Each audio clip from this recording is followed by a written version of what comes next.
Hey YouTube, been a while since I did a video, but I just wanted to get another one out here. It's that time of year again. I recently got a couple subscribers. I've recently got a couple questions, and even though I've largely left the pyro world, I'm into a bunch of other things now. Again, it's that time of year, and I want everyone to be safe out there while you're having fun. I do have another video specifically about e-match safety. That's what this orange thing is here, is an e-match for those of you that don't know. So if you want a little more in-depth information about e-matches, jump over to my channel and search that. There's not a lot of videos there. You'll find it with fairly easily. So anyway, without further ado, let's dive right into this. Again, sorry if it's shaky. I'm just doing this on the fly. I just want to get this information out here for you guys. I'm freehanding this, so bear with me here. So again, this orange thing here is called an e-match. It's a two conductor pair. There's two wires that run down from the lead here. You can get them in different lengths, and goes to the e-match head itself, where the two wires come together to form a circuit, and we'll set off the e-match, which is basically an electronic sensitive, very small explosion. They just go pop or snap when you apply current to them, and a little flame shoots out, similar to striking a match. I'm not going to pull that back because, again, I only have one hand here, but this is just a little plastic protective shroud. The e-match head is actually down inside there. You can just see the tip of it there. The biggest thing I want to just say about this and touch on again, even though it's in my other video, is safety, safety, safety. You know, I don't want anyone, getting burned or getting hurt, losing, appendages or fingers or, worse. So, if you get your hands on these, the biggest thing, and my pet peeve thing, is when they come from the factory, they usually have a little twist in the wire. Okay, this is the first thing you should do with all of them, is see how interwoven those two strands are. There's a good solid, like 3 twists in there. That's huge to shunt those wires, short those wires, because you don't want these going off prematurely on you. If it went off right now, it's not a big deal, but once it's in a device, the gun is always loaded type thing, right? You don't want any body parts or your head or anything like that over any guns, or even like a cake or anything like that, an aerial repeater, when these are in there, regardless of whether these are interwoven or not. But like I said, jump on over to my other video to see the significance of this.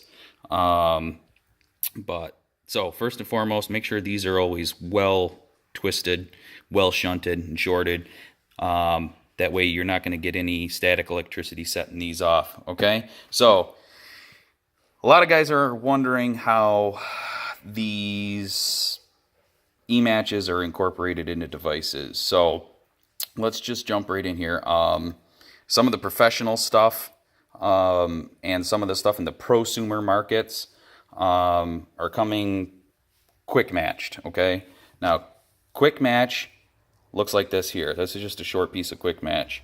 So basically what it consists of is this end here is just a few strands of cotton string that's been impregnated with black powder. All right, now this here, that alone, those strings right there, is called black match. And that burns fairly slow, similar to Visco or your Canon fuse or your safety fuse, whatever you call the green stuff like this here that comes on consumer fireworks. All right, so the burn rate is very similar to that. Now, when black match becomes quick match is when they put this protective sleeve over it.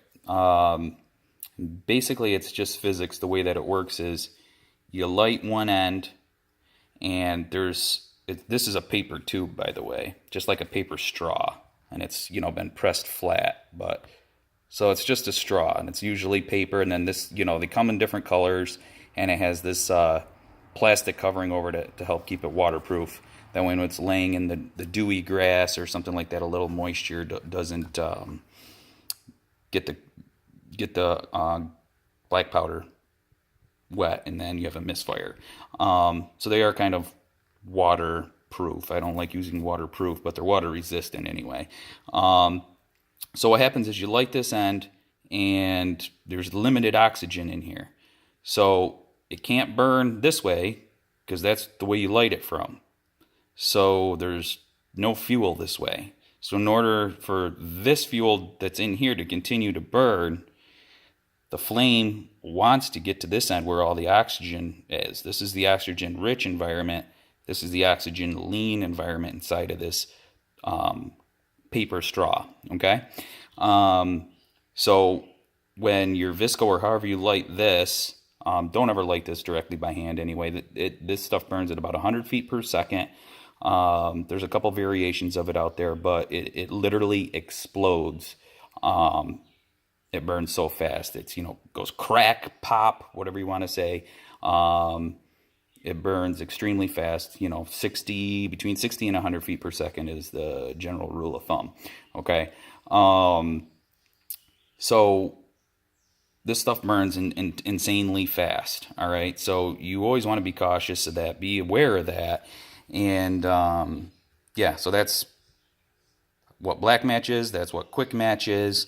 If you hear me reference it any further in the video. So to go back to what I was saying, a lot of the professionals, well, almost all the professional stuff, and some of the pro consumer or prosumer stuff comes pre-quick match. All right, so here's a 5-inch professional shell. It's double matched. This green thing is quick match. It's just like that. Like I said earlier, it comes in different colors. You slide this red plastic sleeve off, and there's either black match in there or a piece of safety fuse or Visco. Just like that there you get on your consumer fireworks. That's for the guys that do it the traditional way and hand light, okay? This other match, like I said, this is double matched, just has a port on it, okay? So, again, bear with me, guys. Doing this one-handed. So you'd stick this match, okay, inside of this plastic adapter or port. You slide that in there. You take the wire here, and you just wrap it several times around these little dog ears here, and then secure it with a piece of tape. This is going to be like a little toolbox review video as well. So this tape here, you can get it obviously at U-Haul. It's just like brown paper tape, packing tape. I'm not exactly sure, box tape, what they call it. You can get it at U-Haul, you can get it online, you can get it a few other places, but it's extremely easy to work with. It's extremely easy to tear, but it still has a lot of, I guess I'd call it linear strength. Even though it tears easy, it's very strong. It's extremely gummy. This roll here is kind of old, but it's extremely tacky or gummy. It's got a real nice adhesive on it. The backside is, I want to say it's like a slightly waxed, so it does have some water repellency capabilities or properties to it. This should be in every Pyro's toolbox.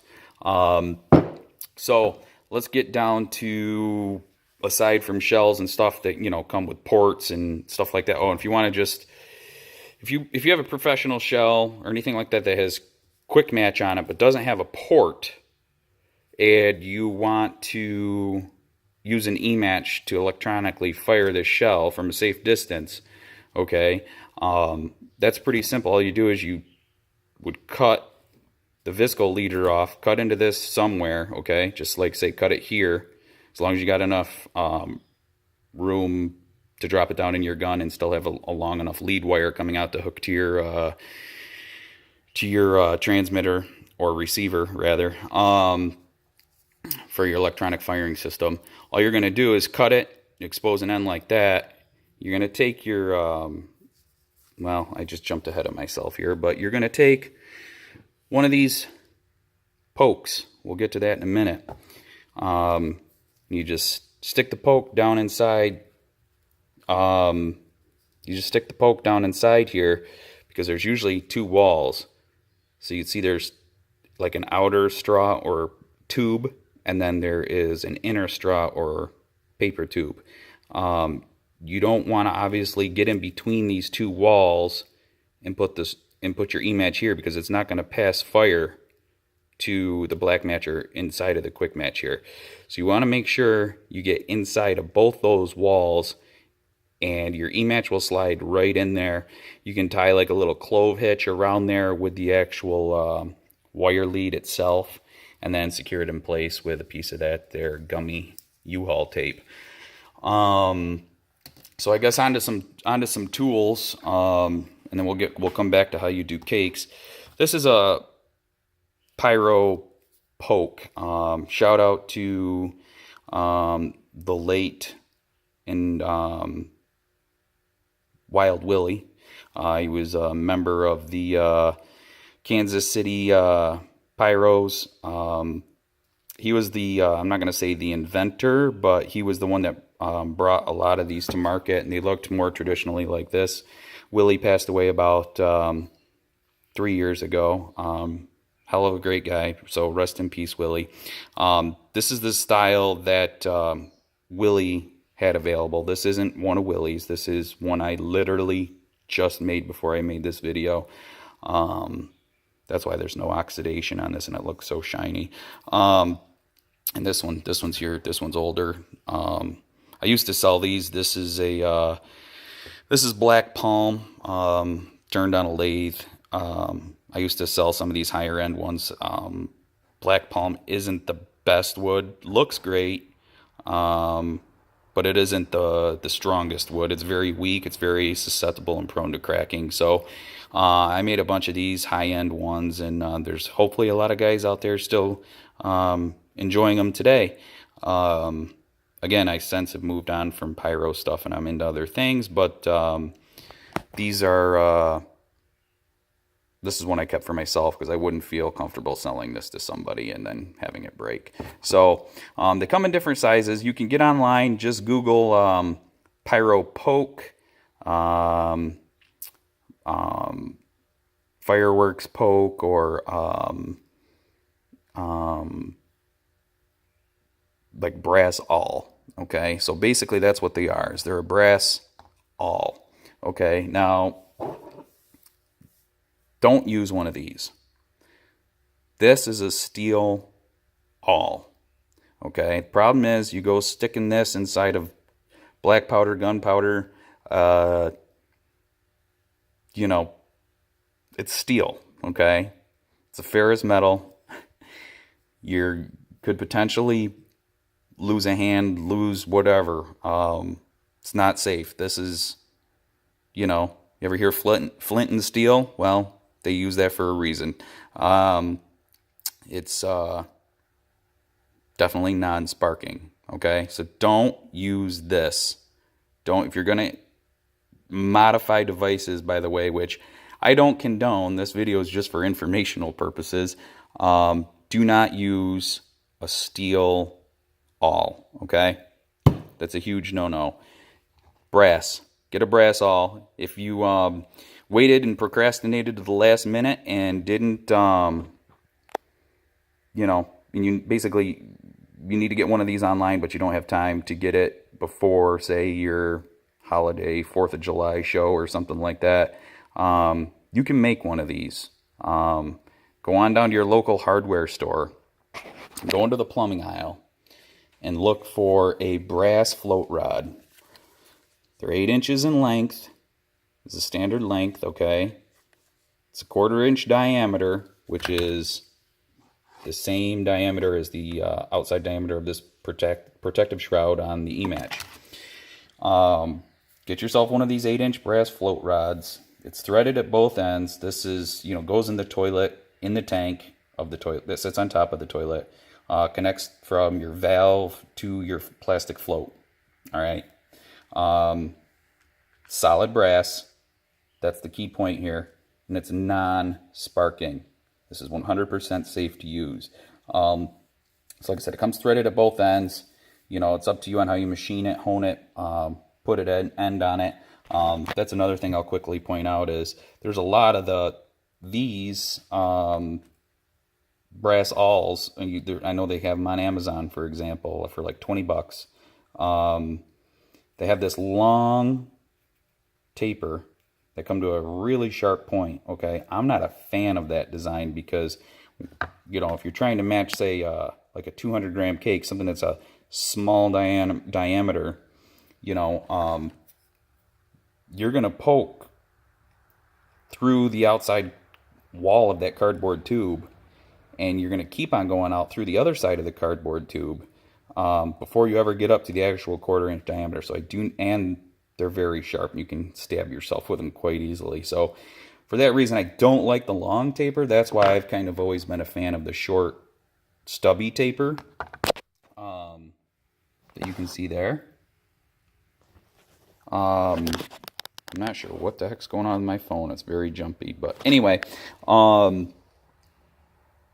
make sure you use brass.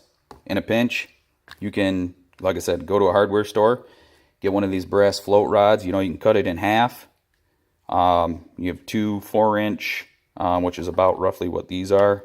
You have 2 4-inch solid brass rods. You know, figure out how you're going to attach some kind of handle to them and go to town. If you're in a pinch, you could just grab one of these, you know, hit this on a grinder or sanding wheel or something like that, and you don't even need a handle. In a pinch, you can use this. It's 100% safe. Again, don't use steel, don't use anything else. Use 100% solid brass. Is the only thing that's approved in non-sparking in the metal world. There's other things, but realistically, this is what you're going to end up using. The only other thing you can use is go to a hardware store, get, this is larger than 1/4-inch diameter, but get a wooden dowel. Get a piece of dowel rod. It's a 1/4-inch in diameter. You know, get out a knife and whittle, or however you want to do it, and make a point on the end of that dowel rod. You can use that. That's non-sparking. That's 100% safe. Both of these means are cheap and easy, so, you know, don't go to something like this, please. The other thing is, if you ever need to cut fuse or anything in the pyro world, you want a knife. This is the one time it is okay to use steel. What it is not okay to use is anything that's steel that has a shearing action. Okay, so 2 metal surfaces coming together that are non-sparking could potentially make a spark. You don't want to be cutting things that have black powder, flash powder, or any high energy compounds. You don't want to have a shearing action. So, you know, no snips, no scissors, no dikes, you know, nothing that has this shearing action. Okay, guys? Nothing that has, you know, like an anvil type action, I guess you'd call that, or a bolt cutting action. So let's get into the nitty gritty here really quick. Try to wrap this video up. So this is a 500-gram cake. This is just one column. So it's one slice, if you will, of the cake. Put some put some of that brown tape over here. That way I don't want, you know, I'm sure that whoever imported this device doesn't condone anyone doing modifications. So one thing you need to worry about, or be aware of, I should say, is when you're going to modify one of these devices, to take an E-match, okay? Or maybe even you want to put quick match on it, whatever you want to do. When you want to get into modifying one of these devices on a cake, 200-gram cake, 500-gram cake, you know, if you want to believe in the marketing strategy of a 350-gram cake, if they're still doing that, whatever, any type of multi-tube aerial device, okay, you're going to have this, you know, there's usually like a yellow sticker, a red sticker, sometimes like a silver foilized sticker over top of this, and it'll say pull here or fuse inside or something, or light here, whatever, or remove before lighting, something along those lines. If you've ever lit fireworks, you know exactly what I'm talking about. So you pull that sticker off, and then you have like a length of this fuse sticking out, okay? What you want to do is cut, again, with a knife, not with anything like that. You want to cut with a knife, you want to cut that off. But what you want to get into the lift charge is what you're trying to do. Is where you want to get the E-match. So you can't really just cut it off here, because underneath this wrapper, okay, that fuse it could go into the tube right there at that wrapper, and most times, more often than not, it does not go into the device right there. So what you want to do is cut, into this where the fuse is, and kind of poke around inside there to see where that Visco fuse goes. So I've already torn this off so you can see. So see, this is where you would light it. This is where it enters the wrapper, okay, and it really goes into the device down here. All right, so it's not really worth trying to pull these out. Sometimes this fuse here that passes fire from tube to tube will be the same piece of fuse as this. So you can't really pull this out a lot of times. So you're better off just cutting it off. Again, cut it off here. So this is where you want to cut it off, okay? Cut it off flush with the outside wall of the tube, okay? And in this case, I can just pull it out because this is one that I modified just to show you guys. You're going to take one of your solid brass non-sparking pokes, which is just a brass awl. You're just going to ram a hole, okay?